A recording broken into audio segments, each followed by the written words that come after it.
Hello student, welcome back to your favourite channel preparation with Anil. और आज हम शुरू करने वाले हैं क्लास 10th साइंस का एक इम्पॉर्टेंट चैप्टर इलेक्ट्रिसिटी। इस वीडियो में हम इलेक्ट्रिसिटी को बिल्कुल बेसिक से समझेंगे। करंट क्या होता है, वोल्टेज क्या होते हैं, ओम्स लॉ क्या कहता है और न्यूमेरिकल कैसे सॉल्व करते हैं, स्टेप बाय स्टेप सॉल्व करेंगे। तो इस वीडियो को एंड तक ज़रूर देखिएगा, क्योंकि आज के बाद इलेक्ट्रिसिटी आपको फिर से पढ़ने की ज़रूरत नहीं पड़ेगी। तो लेट्स स्टार्ट।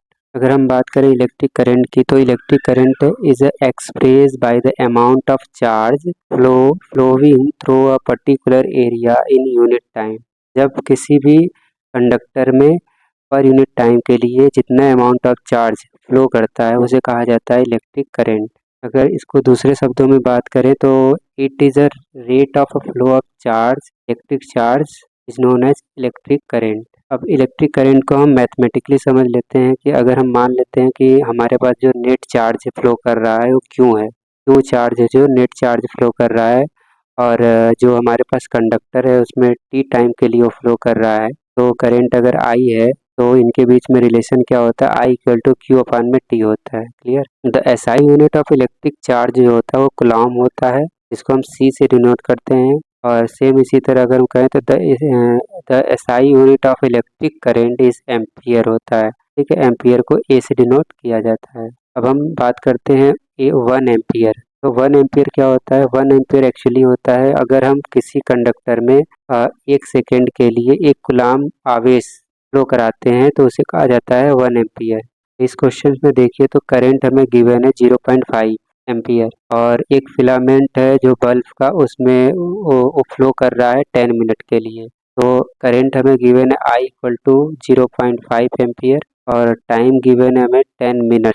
तो इस 10 मिनट को हम कन्वर्ट कर लेंगे सेकेंड में। तो 10 इंटू क्या करेंगे 60, तो 10 इंटू 60 हो जाएगा 600 सेकेंड। तो हमें फाइंड करना है चार्ज, इलेक्ट्रिक चार्ज फाइंड करना है। तो फार्मूला क्या होता है, आई इक्वल टू क्यू अपान में टी होता है। तो यहाँ से हमें क्यू फाइंड करना है। तो क्यू इक्वल टू हो जाएगा, क्यू इक्वल टू होगा आई इंटू टी। आई की वैल्यू कितनी है 0.5 और टी की वैल्यू है 600। तो मल्टीप्लाई करेंगे तो 6×5 = 30, 30 एम्पियर इसका आंसर आ जाएगा। The chemical action within the cell, cell के अंदर जो है क्या होता है, केमिकल एक्शन होते हैं जिससे जनरेट होता है पोटेंशियल डिफरेंस जनरेट होता है across the terminal of the cell. उस सेल के दो टर्मिनल के बीच में, ठीक है, क्या होता है, एक पोटेंशियल डिफरेंस जनरेट होता है जिसकी वजह से करंट क्या करता है, फ्लो करता है। तो potential difference between the two points is the work done to move 1 coulomb of a charge from one point to another point. जब पोटेंशियल डिफरेंस क्या है, अगर हम बात करें तो अगर कोई भी 1 कूलॉम का चार्ज वन पॉइंट से सेकेंड पॉइंट की ओर ले जाने में जितना वर्क डन होगा वही क्या कहलाएगा, पोटेंशियल डिफरेंस कहलाएगा। तो यहाँ देख लीजिए, electric potential difference between the two points in electric circuit carrying some current as the work done move move a unit charge from one point to other point. Okay, तो V equal to W/Q होता है। Clear है। The SI unit of electric potential difference की बात करें तो volt होता है, जिसे V से डिनोट करते हैं। और वेयर W इक्वल टू होता है वर्क डन।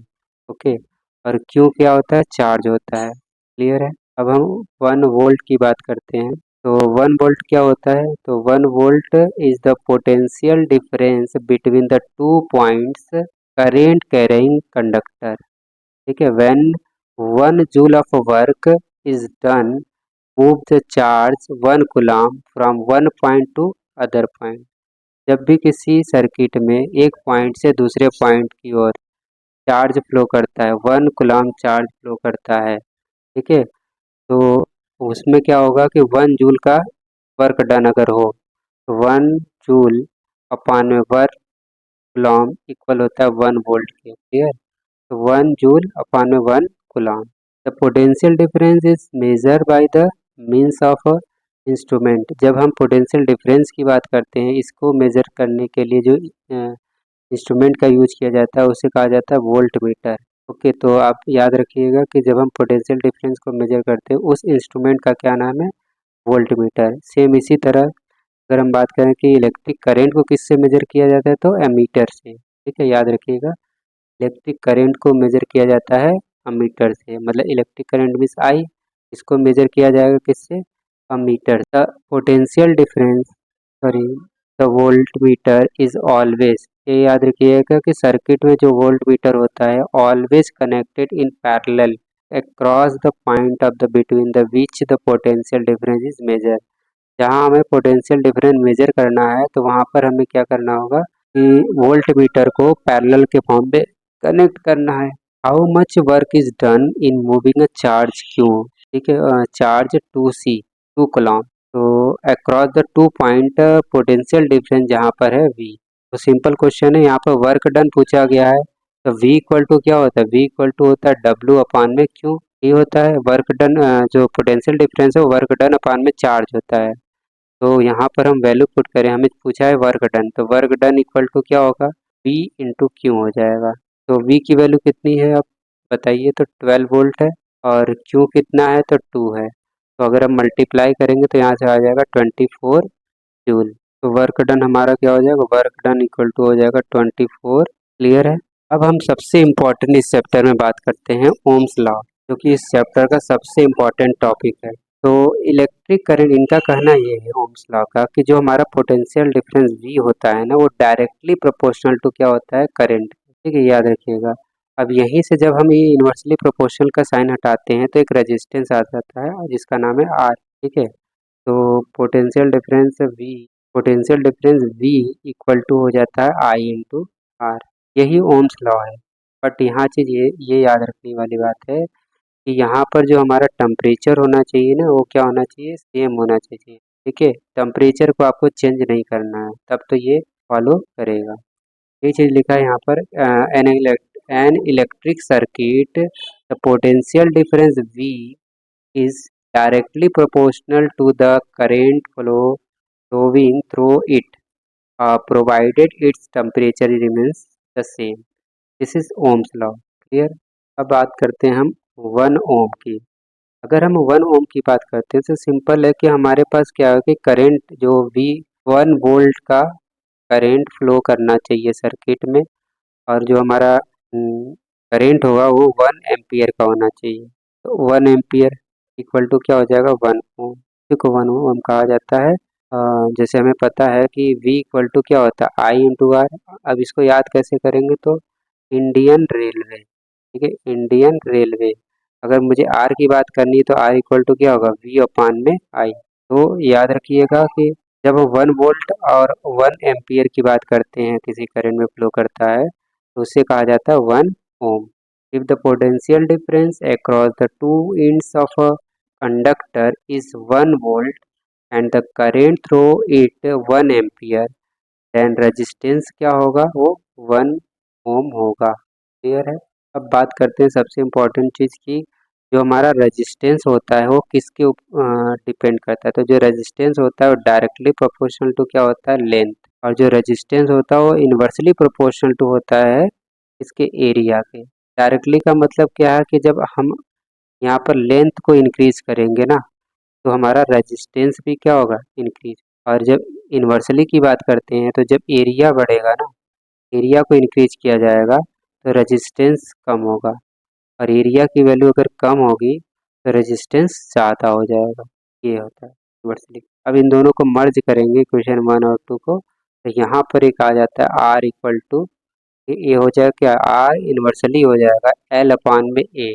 ठीक है, तो यहीं से एक रजिस्टिविटी आती है क्या, आर इक्वल टू हो जाता है रो एल अपान में ए।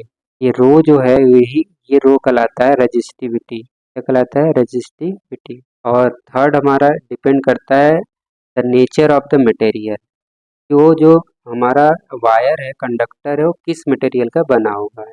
तो हम अगर रो की बात करते तो जो रो होता है एक्चुअली वो कांस्टेंट प्रोपोर्शनलिटी होती है। Clear, is called electrical resistivity और a of the material of conductor.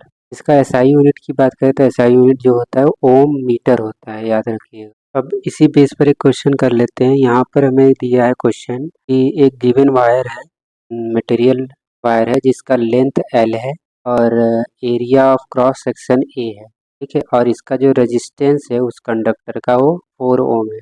तो मतलब फार्मूला क्या होता है हमारा, R इक्वल टू होता है रो L अपान में A होता है। यहाँ पर देखिए कि यहाँ पर 4 ओम दिया है, क्लियर, ये 4 ओम गिवन है और रो की वैल्यू तो गिवन नहीं है और लेंथ हमें L गिवन है और एरिया क्या दिया है A, क्लियर, पहला इक्वेशन। अब इन्होंने बोला है कि what would be the resistance of the another wire, another wire का रेजिस्टेंस क्या होगा। यहाँ पर रेजिस्टेंस 4 है, इन्होंने कहा है कि दूसरा जो रेजिस्टेंस एक वायर है उसका रेजिस्टेंस क्या होगा अगर मान लीजिए कि सेम मटेरियल का यूज किया गया और लेंथ क्या हो L/2 हो जाए। अब देखिए लेंथ को हाफ किया गया, लेंथ यहाँ पर जो था वो एक्चुअल लेंथ L नहीं है, L/2 है।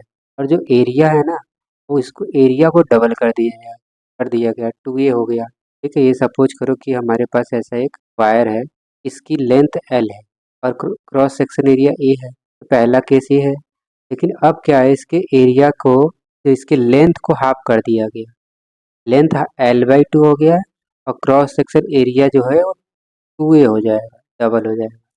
यहाँ पर 2A दिया गया है तो रजिस्टिव ये आपका 2A है एरिया। तो यहाँ पर बताइए कि क्या हो जाएगा, रेजिस्टेंस मान लेते हैं कि इसका रेजिस्टेंस क्या है R है या R डैश है मान लेते हैं। तो यहाँ पर क्या होगा रो L की वैल्यू क्या है L/2 हो जाएगा और यहाँ एरिया क्या होगा 2A हो जाएगा। अब चूँकि दोनों ही सेम मटेरियल के बने हैं तो यहाँ रेजिस्टिविटी दोनों की सेम होगी। तो यहाँ से अगर हम कंपेयर करें तो रेजिस्टिविटी रो इक्वल टू क्या होगा 4A अपान में L होगा और यहाँ पर जो रो होगा वो क्या होगा R डैश इंटू 2A अपान में क्या होगा L/2 होगा। ये दोनों इक्वेशन इक्वल हो जाएंगे क्योंकि यहाँ पर रो है और यहाँ पर रो सेम है। तो 4A अपान में L इक्वल हो जाएगा क्या R डैश इंटू 2A अपान में L टू ऊपर चला जाएगा, ठीक है। तो L से L देखो कैंसिल हो जाएगा और 2 2 जा 4 इससे कैंसिल हो जाएगा और A से A कैंसिल हो जाएगा। तो यहाँ R डैश की जो वैल्यू होगी वो क्या हो जाएगी 1 ओम होगी, क्लियर, आई होप क्लियर होगा। रेजिस्टेंस को कनेक्ट करने के लिए फर्स्ट मेथड है resistance in series, series form में रेजिस्टेंस को कनेक्ट करेंगे। दूसरा मेथड हमारे पास है रजिस्टर्स को पैरेलल फॉर्म में कनेक्ट करने का। तो देख लेते हैं हम लोग, जैसे इस resistors in series an electric circuit in which 3 resistors having resistance R1 R2 R3 respectively are join in to in. जब हम इनको क्या करते हैं इन दो जो रजिस्टर्स होते हैं set to be the connected in series. यहाँ पर देखिए ये R1 है, ये R1 है, ये R2 है, R3 है, ये क्या इन टू इन कनेक्ट है, इन्हें कहा जाएगा रेजिस्टेंस जो कनेक्ट है वो सीरीज फॉर्म में है। और यहाँ पर वोल्टेज क्या है पैरेलल फॉर्म में कनेक्ट है।